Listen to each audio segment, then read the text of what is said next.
Hello, I'm Robert Kelly, and welcome to a Record All Monsters Mailbag. I'm putting the theme in here, putting this note in so that I know where the theme is when I'm editing. I might leave it in. And of course, I am joined, as always, by my wife, producer, partner in crime, Courtney Meissner-Kelly. Yep. And also our upstairs neighbors. Yes, our upstairs neighbors. You might hear them creaking. So, of course, today is the Monster Mailbag. And we have a great email from a fan named Linktree. Yay! It says, "Hi, Record All Monsters. Welcome to Linktree. Not only is it great to have you, but you've joined a community of the world's biggest influencers, creators, publishers, and brands who use Linktree to get their content seen and grow their audiences across platforms. As a reminder, your Linktree username is..." I'm not going to tell you. Linktree. Your first steps. 1. Create links. Start by adding your first few links to your Linktree. All you need to do is copy a URL, title your link, and you're set. 2. Add your Linktree everywhere. The most important step to drive traffic is getting your Linktree URL out there in the world. Facebook, YouTube, Instagram, TikTok, Twitter. The sky's the limit. Anywhere your audience is, your Linktree can be too. Follow these steps to add your Linktree URL to your platform here. Step 3. Explore other features. Check out our Pro plan for more design tools, enhanced analytics, premium link types, and much more for just $6 a month. Join the pros. If you're after any more handy tips, head to the Getting Started section of our knowledge base. Got a question? Simply reply to this email at any time, or open the live chat when you log in. Linktree. Connect all of your content with just one link. This is not sponsored, even though that sounded like a freaking ad. That's just... I don't know. Yes. We do actually have some fan mail. Yay! We're very excited about it. Hi, Benyo. It says, "Hello, Robert and Courtney. This is from Benyo. Hi! My name is Ben, and I'm so glad that I was able to stumble upon this podcast. It makes me incredibly happy to hear another Hispanic man talk about his love for monster movies and share his enthusiasm with his partner and friends. I know that the two of you have been asking for questions and or listener comments for your Monster Mailbag episodes. So I spent some time thinking about things to send you. And we appreciate that, Benyo. We really do. Indeed. One of the things that intrigued me about your podcast was the inclusion of the Toho Frankenstein monster on your cover photo. Frankenstein vs. Baragon was actually the film that got me into giant monster movies. And because of that, it's always held a special place in my heart. It makes me sad that their version of Frankenstein never showed up again. Speaking of Frankensteins, did you know that another one of Universal's monsters fought Baragon as well? In 1983, Shizuo Nakajima, not related to Haruo Nakajima, created an unofficial monster movie titled Wolfman vs. Baragon. Later on that same year, Nakajima and several other former Toho filmmakers made a sequel titled Wolfman vs. Godzilla. Unfortunately, since these were unofficial works, using licensed Toho monsters, neither of them have been able to be released in full. However, there are existing clips from both films that can be found on YouTube. Sweet. With Frankenstein and then the Wolfman both getting to be kaiju, which of the other classic Universal monsters do you think could possibly have a chance? The first to come to my mind was the creature from the Black Lagoon. However, a giant Bela Lugosi's Dracula creeping between cityscapes does put a big smile on my face. That would be pretty great. That would be great. Ben, there is actually a kind of a creature from the Black Lagoon, giant kaiju. If you're interested in that, it's an Ultraman, in the first series of Ultraman. Not Ultra Q, Ultraman. But it is a monster that was originally in Ultra Q. Anyway, its name is Ragon, and it is a 40-meter tall fishman. Yeah, it's pretty cool. I would have said Creature as well, because Creature is my favorite, and he just seems like he would fit so well into the rest of the kaiju verse. He works really well, and that episode of Ultraman and the episode of Ultra Q that introduces the Raygon, both solid. There were vampires on that one that we just watched. That episode of Johnny Sacco. Yeah. And they were not kaiju exactly. Well, the lead vampire, whose name was Draculon. Draculon. He did, and he talked like a the Bela Lugosi impression. Yeah. He grew to be, like the same size as Giant Robot. Yeah. And they fought. Giant Bela would be great. Giant Bela would be awesome. My answer is going to be the Mummy, because I think that'd be great. To my knowledge, there isn't a giant mummy. There was a mummy monster in Johnny Sacco as well, but he never got giant. He never got big. So I'd say the Mummy, just because we haven't seen it, I don't think. There may have been a Power Rangers Mummy, and since they're rating tokusatsu shows for that footage, maybe. But that's my first answer. Ben was kind enough to send us several questions, and we're going to answer a few of them. What would be each of your top 5 favorite giant monsters? Mine would probably be Jet Jaguar, Gorgo, Hedorah, King Kong, and Baragon at number 1. With King Caesar, Anguirus, and the original Ultraman as honorable mentions. Courtney, what are your favorite giant monsters? My number 1 favorite one, which is probably going to get a cringe from a lot of you, is Minya, or Manila. Because I have a wonderful time watching that movie. Godzilla's Revenge? Yes, and I love the, dorky Barney sounding voiceover. It's so funny to me, and he's just so derpy, and he immediately just wants to help this kid, and he wants to be able to stand up for himself and be like his dad, and I don't think that there's anything wrong with that. No, I also love Minya, but he's not on my list. Why don't you go ahead and finish your list, Courtney? We'll or we can trade off. Do you want to trade off? Yeah. Let's trade off. My number 1 is Mecha Godzilla. Not Kiryu, not Mecha Godzilla 2, or whatever they call it in the Heisei films.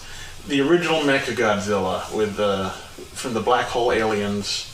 I just love that angular design, and it's beautiful. Mecha Godzilla is my favorite. He was also the antagonist of the first Godzilla movie I ever saw, Godzilla vs. Mechagodzilla, when I was about a wee lad of 3. So, Courtney, who's your number 2? Number 2 is Mothra. I love how she assists Godzilla, and especially in the newest movie. It's just so beautiful to me, and I love her fairy keepers. Mm-hmm. And the Shobijin. Yes, the Shobijin. Yeah, I'm more new to this than. Right, and I'm not shaming you. I'm just yes. putting the knowledge forward. The Shobijin. They're fairies. They have a really cool song. They're an actual band called the Peanuts. Mm-hmm. And we got our niece into Mothra by telling her that there are fairies in it. And she was like, fairies? Cool! And then she watched Mothra with us. Yes, and that the Mothra was the queen of the monsters. Yes, and I just love that. Yeah, we need to show her the Mothra trilogy from the 90s. I think she'd really like those. So my number 2 is Anguirus. Just again, because I grew up on the late Showa films when I was a kid. Just, Anguirus is Godzilla's buddy. Even in my first Godzilla movie, they establish that something's wrong when Godzilla's fighting Anguirus. And so I was like, okay, they're friends. That was the first thing I knew about Anguirus. And that's just always stuck with me. He's one of my favorites design-wise as well. He's just a cool-looking monster, and I love that he never gives up. He's always up for a fight, and he's gonna kick butt and take names wherever he goes. His official nickname is even Boryu, which means fierce dragon, and I love it. Yeah. Anguirus is my number 3, too. I just love him so much. I think he is severely underrated. He, like I said in the episode that I did, he gets beat up pretty bad, but he just keeps going. And I love when he talks to Godzilla. What do you want? I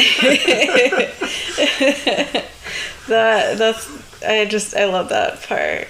Hey, Anguilla, come on! There's a lot of trouble ahead.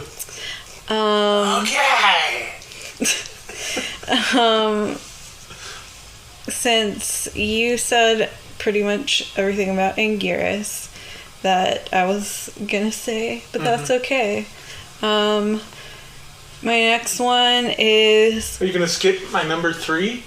Oh, I thought Anguirus was your number 3. He was my number 2. Oh, okay, never mind. Sorry. That's okay. My number 3 is King Ghidorah.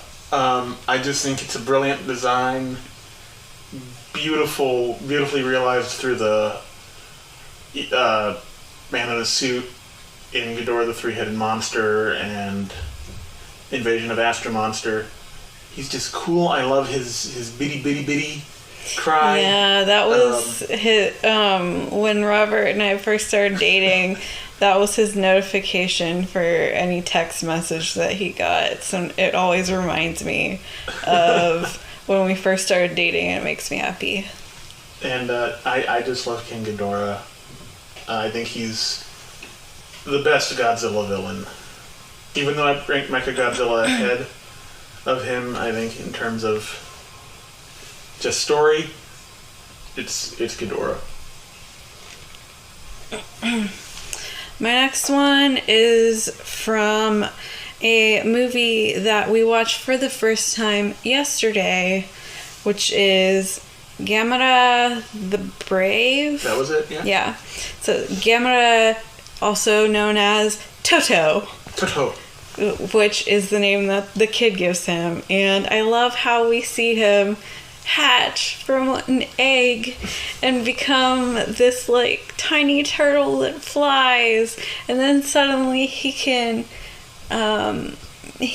shoot fire out of his mouth. And I love how he just forms this bond with this kid and how all the kids want to help him. It's just like, it made me cry. It was so just, I mean, he's friend to all children. And now it's the children's turn to be a friend to Gamera. Yes. I loved that movie. I think it is the platonic ideal of a Gamera movie. It's serious enough. It has the kid focus, which I think is essential to Gamera. We'll get into all my thoughts on Gamera later this season. But I think it checks all my boxes, except it doesn't have the Gamera March. Yeah, that would have been great. If they played the Gamera March, like they had a swelling orchestral version of the Gamera March, growing and growing as all the kids are running through the city to go help, that would have been perfect. Yeah, just the design on him is so good. Big puppy dog eyes. Yes, it's just, I love it. I love it. My number 4 is Gigan. Again, a Godzilla villain. The villains are just so well designed, especially in the late Showa era, because they're so weird. And like they're trying to keep up with the monsters you see on like Ultraman and stuff, and the Ultra series, and Kamen Rider, and all these just bizarre monsters. And I love how they tried to keep up with that by making it just weird as hell. My number 5 is Gorgo, because I guess you might see a theme on this, but I love the like kid monster stuff. I work with kids, so like I love the design. I like the little fins, and again, I just love when monsters and kids are friends. It's a perfect combination, you know? I wouldn't go into too much detail on Gorgo just right now, since we are doing that episode in a few weeks, I think, at this point. Maybe a month, 2 months at this point. Yes. It's not too far off, and Courtney is the guest on that episode. Yeah. My number 5 is Mothra. I used to think Mothra was lame when I was a kid. I remember specifically when I rented Mothra vs. Godzilla from Hollywood Video when I was like 3 or 4, and seeing Mothra drag Godzilla by his tail, and I was like, sure, right, whatever. But now, as I watch, especially Mothra's debut film, which I had the opportunity to see in theaters a few years ago. I don't know why it was playing, if it was an anniversary or something. But I had that opportunity, and it was beautiful. It was just gorgeous. Mothra vs. Godzilla is also beautiful. Pretty much all of Mothra's appearances, she represents kind of the antithesis of early Godzilla, where he is broken and scarred and incomplete and destructive. She is life-giving. Yes. And beautiful and whole and eternal. Like, she is an example of a relationship with man and nature that works. She protects them when need be, and Godzilla, like original movie Godzilla, is an example of the opposite, when man destroys men and nature. He's a cosmic punishment. Yeah. And Mothra can be a cosmic punishment if we're on the wrong side of things. Yeah. But as long as we're all aligned, she's on our side. I've only seen a couple Mothra movies, but I just love her, and I love her design. Yes, and we could get into a whole thing on Marian theology and Mothra. Yes. But we won't right now. Yeah. Courtney, was that all 5? That was all 5. My honorable mention is Hedorah, because gotta love a lady villain. I also really like eco horror kind of things, and I think that the fact that she's a giant trash monster is amazing. I love the like trippy 60s, 70s like feel of the whole movie. And she does some real damage too, so. And like she dissolves Godzilla's hand to bone. Yeah. This another reason why I like Mothra too is that just that like eco aspect of it. Well, to round out I have a top 10. I published it in the lead up to the show's launch back in November of 2020. But to refresh everyone, to round out my top 10, number 6, Biollante. Number 7, Hedorah. Number 8, Jaguar. Number 9, Varan. And number 10 is Gloria from Colossal. It's just such a great design. Eventually we'll get to Colossal, and I'll gush about that movie then.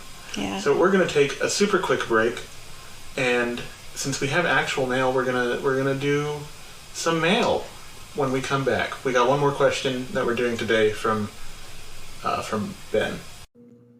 Hello, I'm Robert Kelly, host of Record All Monsters, and this is an ad for Anchor. That's right, an ad for Anchor. If you haven't heard about Anchor, it's the easiest way to make a podcast. I was super intimidated to start this podcast until I heard about Anchor, and there are a number of things that made me feel more at ease to begin. First of all, it's free. They have creation tools that allow you to record and edit your podcast right from your phone or computer.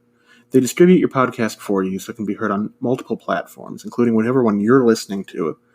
And you can make money from your podcast easily with no minimum listenership. All you do is enter your information, Anchor takes care of the rest. It's everything you need to make a podcast in one place. This is the mandatory call for action that I have to read out now, but it's true. You can download the free Anchor app or go to anchor.fm to get started.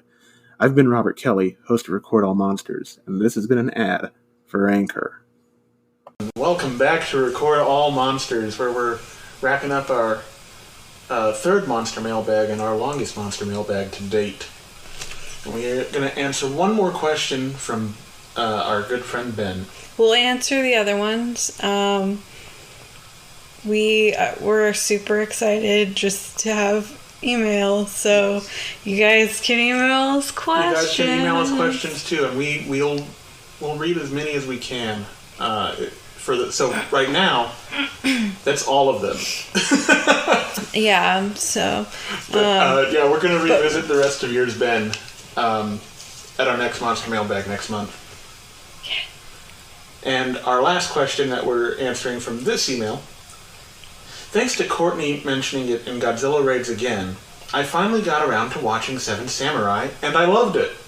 I also started watching other films by Akira Kurosawa, such as Ran and Ikiru, which also stars Takashi Shimura from Godzilla. Mm-hmm. I was wondering if Courtney had any other movie recommendations, whether it be a Kurosawa film or anything else. Well, Ikiru is really good, and I'm glad that you've seen it, because not enough people have. And it's sad. It's about a man who has terminal cancer, and he wants to bring joy to people in the last days of his life by building a playground in an area that needs it. Very emotional, very good.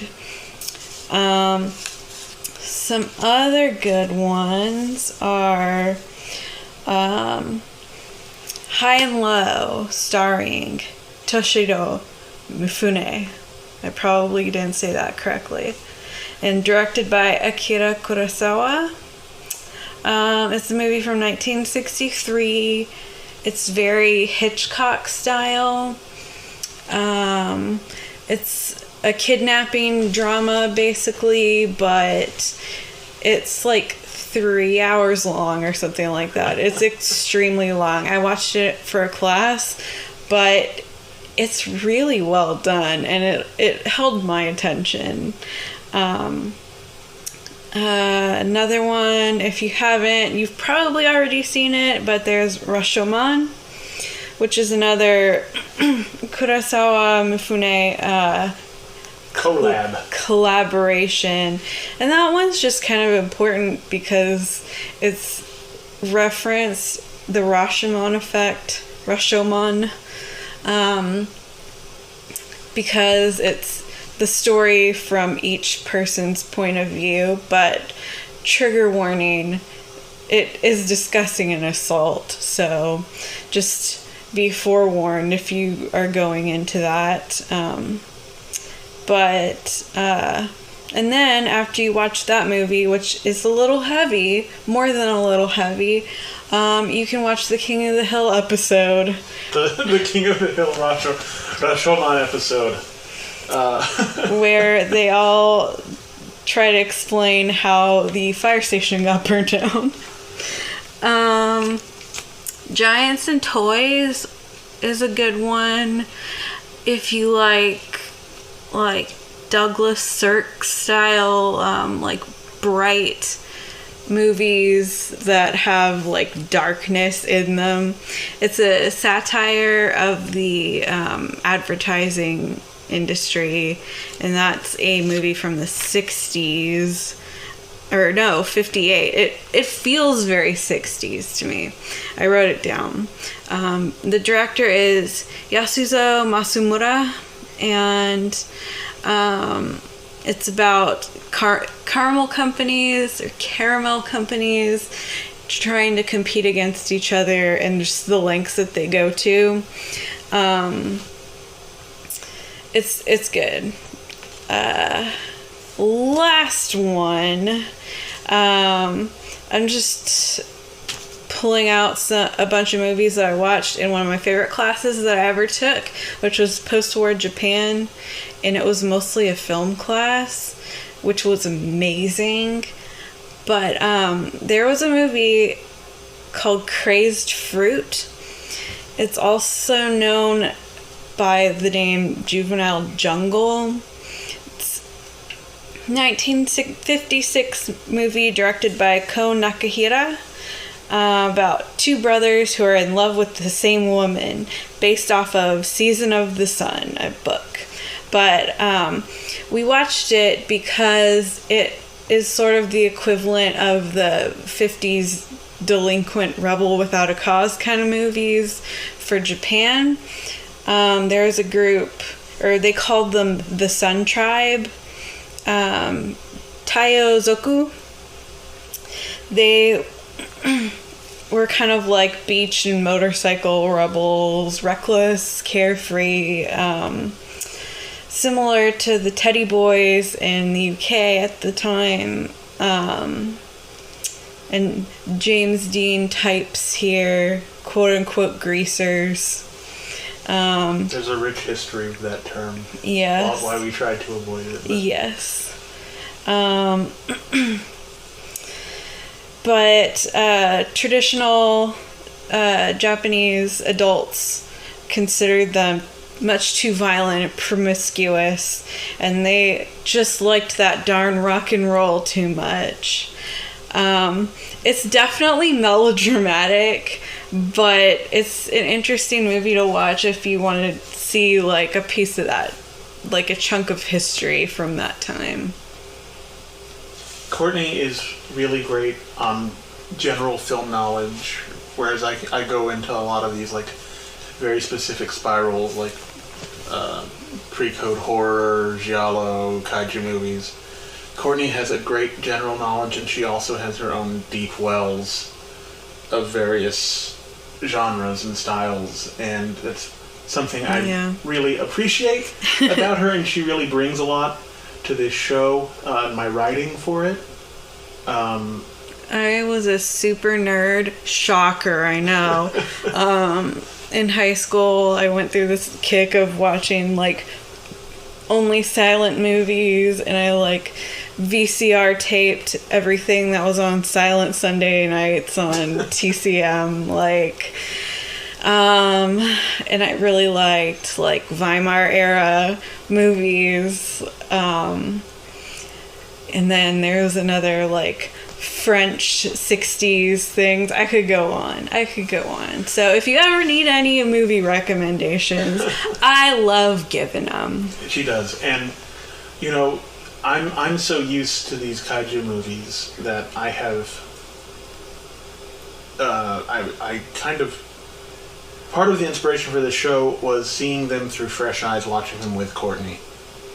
So she's a big part of this. And I am going to answer one more question. I know we said that was the last one. But you asked my final question until I eventually think of more. What are your thoughts on the legendary Monsterverse, and what are you hoping for the upcoming King Kong vs. Godzilla remake? And since the trailer just came out last week, or on Sunday, I figured I should address that here. I'm stoked. I'm so excited. Mm-hmm. I'm a fan of heroic Godzilla, so I really like the legendary movies. I like the Monsterverse. Yeah. Kong Skull Island was also chef's kiss. It was so good, except the two women never talk to each other. I think they talk to each other once. They say one thing the whole time, and that is so unrealistic to me. But everything else I love. That does mean it passes the Bechdel test. Because they have one line. One line, but they never, like, talk about anything else. Like, that really bothered me, but I do love that movie. I think they're all three that we've had so far are great. I love them. I'm looking forward to this one. Looking forward to seeing why Godzilla is acting so strange. Yeah. I honestly have no idea what to expect because everything that I was hoping for was in King of Monsters. Like all the stuff that I was familiar with. I feel like King of Monsters was a big love letter to the Showa era, kind of in the vein of Godzilla Final Wars. Mm-hmm. So I understand people who had problems with it because they don't like the Showa era, but I love the Showa era, and I think it's what most people in America are familiar with in terms of Godzilla movies. Yeah. So, like, I was familiar with Showa era before I even met Robert because I love the art style and just things from that era, the toys and stuff. So I'm rooting for basically more of this, please, and it looks to be more of this, please. So now we're going to do the wind down, give y'all all the stats. You can contact us, like Ben did, at recordallmonsterspod@gmail.com. You can visit us on social media. We're at Monsters Record on Twitter, at recordallmonsters.pod on Instagram, and you can search Record All Monsters Podcast on Facebook. And at all three of those places, you can find our link tree, which I heavily hinted at us having earlier in this episode. Which at this point, I don't even know if it's a mini-sode. We're going on 30 minutes. yeah, that's okay. I'm still calling it a bonus so that it doesn't... Anyway, so yeah, and our website is, of course, recordallmonsterspod.wordpress.com. Mm-hmm. We're hoping and wishing and hoping, thinking and praying, planning and dreaming, that we might be able to get nominated for a Rondo, which if you want to help us with that, you don't have to. I mean, we're brand new, we don't really deserve it. But I would like one. Just the nomination, and will help raise our profile, get our name awareness. out there. So you could email Taraco at AOL.com. That's TARACO at AOL.com. Say, hey, can you nominate Record All Monsters for Best Multimedia Website? You can. It takes like 3 minutes. Like I did one. Mm-hmm. I only did one because I don't want to be a burden. I did as well. Because I am the producer of the show, and also we're married, so...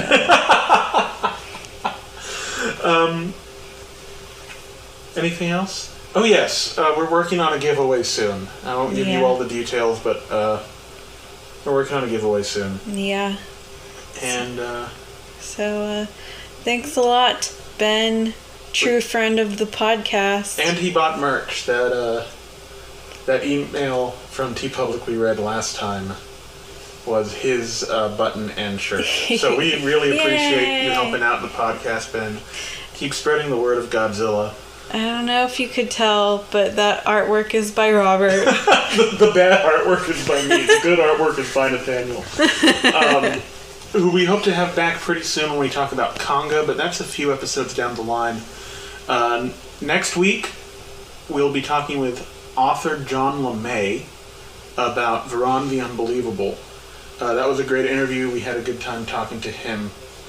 And you used a lot of his information for your essays. Yes. Like as sources. His three initial big book of Japanese monster movies books, Volume 1, Volume 2, and The Lost Films, super important in my essays. And now that he's put out his fourth book, Editing Giant Monsters, in that series, that is going to be a huge help, especially as we get into the late 60s and the late Showa era, and there's so many different versions of those movies that it's going to be great to have a resource to keep track of them, especially since several of them are lost now. No. Like the Son of Godzilla, the dub that was produced and directed by Peter Fernandez, who also did the dub for Speed Racer, the original Speed Racer series. Yes, and he is actually Mexican. Yes, and so another connection. Yes. But that dub is essentially lost media unless you have a VHS with that dub, which I do. But otherwise, it's gone.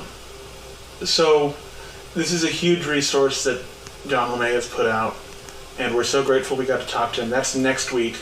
The week after that, we'll have another quick look at something or other. I have it written down, but it's not in front of me. And then week after that, we'll be talking with Derek M. Cook of Monster Kid Radio. He was gracious enough to have us on his show back in November, and we're returning the favor. We had a great conversation. It's the longest interview I've done for the show, and It's good. it's good. I'm still editing it, but we'll have that out in time. That's 3 weeks away. Yeah. So we'll have that out in time. And then after that, another Monster Mailbag. So keep sending us mail. Ben, you've done your part. Well done. A+. A+. Great questions. And we still got a few more to answer from you. And we'll take care of those in the next mailbag. And we'll see you all later. And remember that monsters are your friends.